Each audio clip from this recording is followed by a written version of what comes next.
Tivemos 2 episódios sensacionais de X-Men 97 em um. A Espiral, que apareceu rapidinho durante os bastidores lá do Mojo World, podia estar escondendo o jogo nessa história. E no fim das contas, quem é aquele vilão grandão que apareceu atacando a Tempestade e o Forge?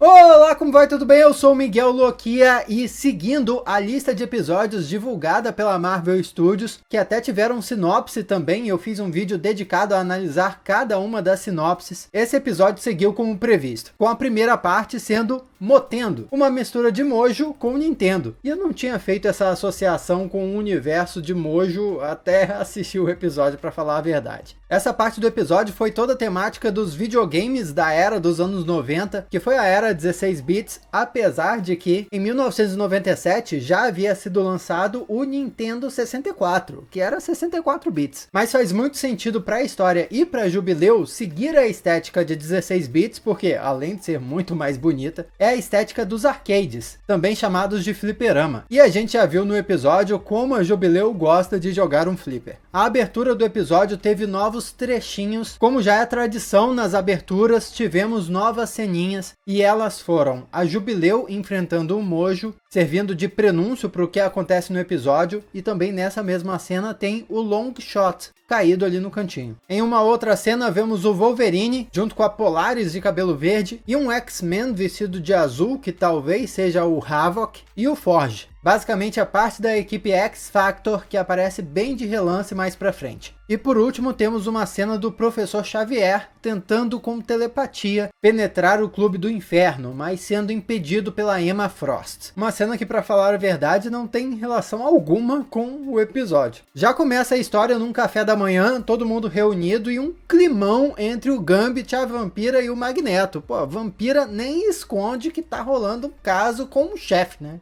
Que isso?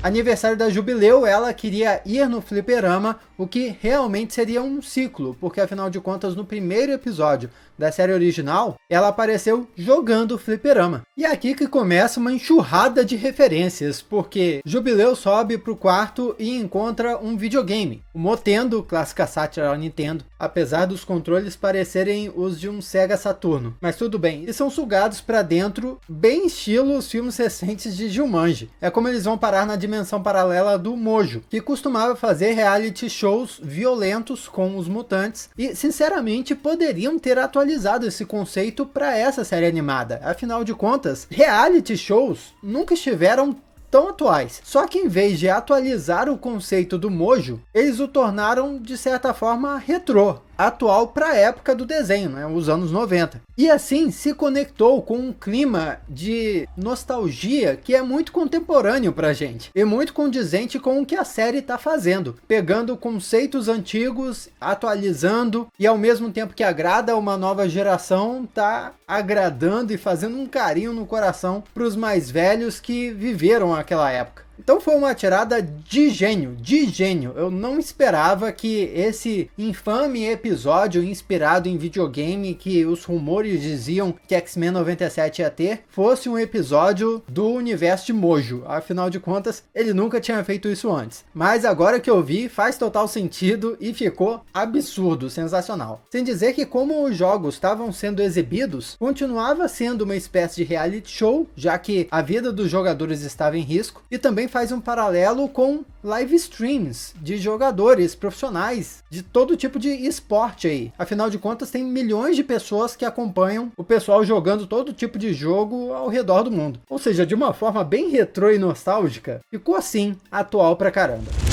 A Jubileu sempre foi a eterna protegida do Wolverine nessa série, um papel que foi substituído pela Vampira nos filmes e meio que era da Kitty Pryde nos quadrinhos. Mas agora fica claro como esse episódio foi construído para tornar a personagem mais independente e madura. Não só porque ela alcança a maioridade aqui, mas por ser uma aventura totalmente dela, sobre ela mesma, e mesmo tendo Mancha Solar no meio do negócio, ele tá ali só para fazer companhia. Os dois já começam enfrentando sozinhos dois dos maiores antagonistas dos X-Men nessa série animada, os Sentinelas e os Amigos da Humanidade. E a sequência termina com uma baita referência à Matrix, com eles atendendo um orelhão, que é um telefone público para os mais jovens que não conhecem esse termo, e sumindo, sendo transportados para outra realidade, no caso para uma outra fase. Era assim que os personagens de Matrix saíam da Matrix. E a minha cara já tava assim, esticadaça, um sorriso de orelha a orelha. Eles chegam na realidade virtual de Genosha, a nação mutante que vai ter destaque no episódio que vem. Dá pra saber porque eu já fiz um vídeo analisando todos os 10 episódios listados para essa temporada. Mas nessa ceninha aparecem 2 mutantes sendo escravizados, que são o Blob e a Dominó. Justamente porque aquele período representado de Genosha é o período onde mutantes ainda eram escravizados no território. Mojo aparece bem mais magro, a Jubileu até comenta que parecia que ele estava fazendo dieta, o que só prova que ele se alimenta de audiência, tanto que depois que o jogo começa a dar certo, ele engorda de novo.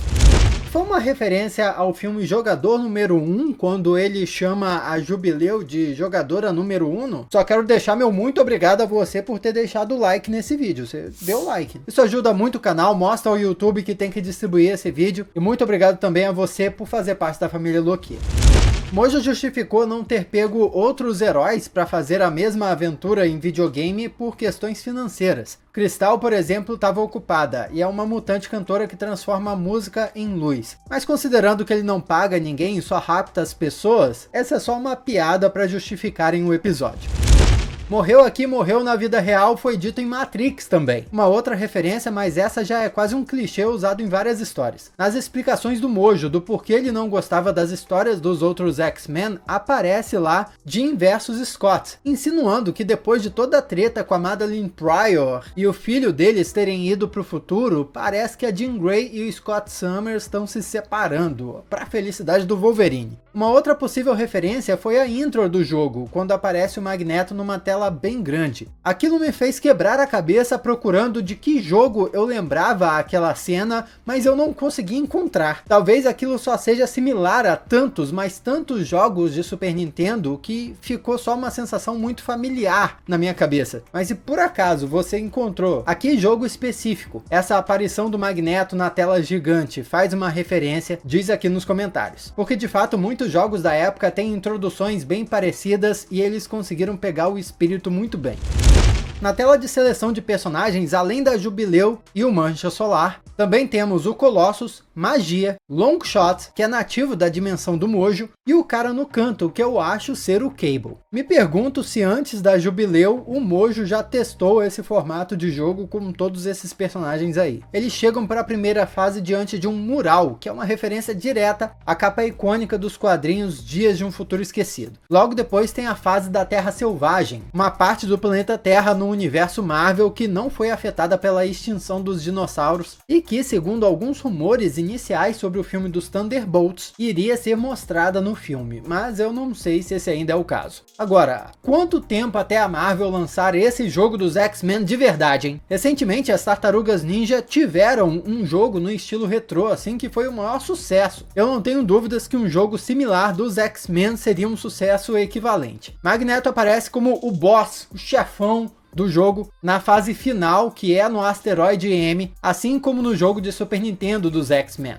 E vou te dizer, hein, o Magneto como um antagonista da equipe de mutantes faz falta, viu? No fim, eu esperava tudo, mas tudo desse personagem misterioso que estava ajudando a Jubileu e o Mancha Solar. Menos que fosse a Jubileu velha de uma simulação da Jubileu que ficou vivendo ali dentro por anos e anos. E me pareceu até uma referência a Tron Legacy, onde o personagem mais velho ficou preso lá dentro da realidade virtual e depois ajudou o seu filho. Eu imaginei até que esse personagem misterioso poderia ter algo a ver com a rebelião do Longshot. Afinal, a Jubileu, na série original, teve um crush pelo Longshot. Ele é um ator desses reality shows do Mojo que se rebelou e virou um herói do Mojo World. E também tem uma história bem curiosa com a Espiral, que eu já vou falar mais sobre ela depois. Mas o Longshot é um ex-peguete da Espiral. Imagina só como eles se pegavam, ela tendo 6 braços, mas enfim. Só que ela parece não ter gostado muito deles terem terminado e agora é uma rival mortal dele. No caso da Jubileu, ela ainda pode ter uma queda gigante como fã do Longshot, já que no seu quarto tem uma pelúcia dele. Agora, a Jubileu Velha é sensacional, principalmente por mostrar a ela o seu potencial total. Vamos combinar, Jubileu, coitada, tem uns poderes que parecem inúteis perante os outros X-Men. Depois de ver ela mais velha lutando, não parece tão inútil assim não. A Espiral apareceu ajudando o Mojo, servindo como um suporte técnico dele, já que ele tinha matado o antigo suporte técnico. O Morfo havia se transformado nela no episódio anterior. Até aí nada estranho, porém no fim, quando o Mojo é derrotado, a Espiral aparece empurrando ele e sorrindo. O que já me faz pensar muitas coisas. A Espiral pode ter mentido durante o episódio inteiro. Talvez o lance da Jubileu Velha, uma simulação ali resistindo, fosse pura balela. E na verdade fosse a Espiral jogando com uma personagem da Jubileu Velha. Ou no mínimo, a Espiral tivesse ajudando naquele esquema todo. Não porque é heroína. A personagem não parece se encaixar muito nesse estereótipo. Mas talvez porque tem interesse de usurpar o seu chefe, o Mojo. O sorrisinho que ela deu ali no final, empurrando ele da cadeira, deu a entender que agora é ela que pode ficar no comando do universo Mojo. Com X-Men 97 tendo esses episódios conectados, é certo que nós vamos ter a continuação dessa trama em episódios futuros. Talvez não nessa temporada, mas em alguma das 3 temporadas que já estão confirmadas, segundo o executivo responsável pela Marvel Animation. E o episódio acaba com o beijo dos dois. Eu nunca vi o desenvolvimento de um relacionamento amoroso ser tão bem feito numa animação assim e tão rápido. Os personagens simplesmente têm química. E eu mal comentei sobre o Roberto da Costa, mas quem assistiu em inglês e legendado percebeu que em vários momentos do episódio ele falou em português, já deixando claro que o dublador, mesmo em inglês, é brasileiro. Inclusive as últimas falas dele no universo de Mojo foram todas em português, o que criou uma confusão para Jubileu. Absurdo esse episódio, sensacional. E ainda tem a segunda parte. Se acabasse aí, eu já estava satisfeito, mas ainda tem uma segunda parte.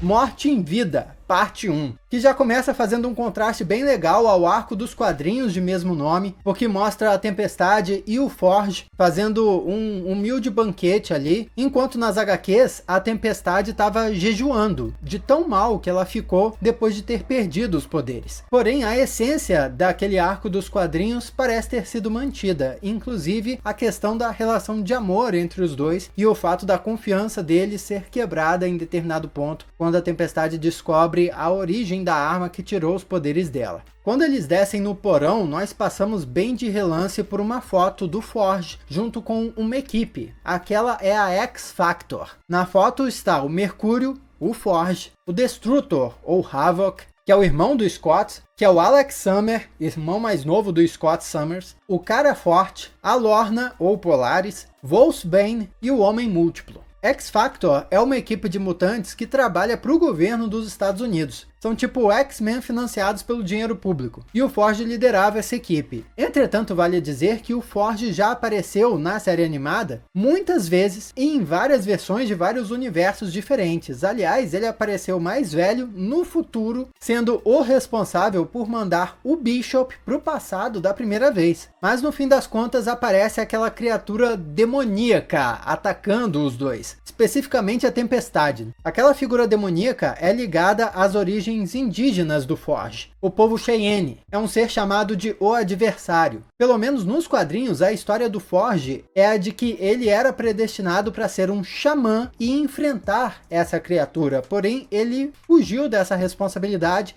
e virou um inventor para o governo, seguindo esse caminho aí da X-Force e tudo mais. Então, em teoria, o ataque dessa criatura seria também uma responsabilidade do Forge. Aliás, eles terem ido para aquele território indígena, aquela cabana afastada, fez muito sentido, porque até abriu mais a possibilidade dessa criatura, essa entidade aparecer, até melhor do que nos quadrinhos, porque nos quadrinhos o Forge tinha uma cobertura ou algo assim, ele morava num prédio. Vamos esperar para ver como a série animada vai adaptar essa história toda. Eu tô muito empolgado para ver. A parte 2 de Morte em Vida vai sair daqui a 2 semanas, então vamos ter que esperar um pouquinho para ver o desfecho. E só tem uma coisa ruim que eu achei desse episódio, e tem a ver justamente com essa parte da Tempestade e do Forge. Eu achei que a relação amorosa dos dois foi muito rápida. Eles acabaram de se conhecer, nós não soubemos, não vimos quanto tempo eles ficaram morando juntos ali, mas de repente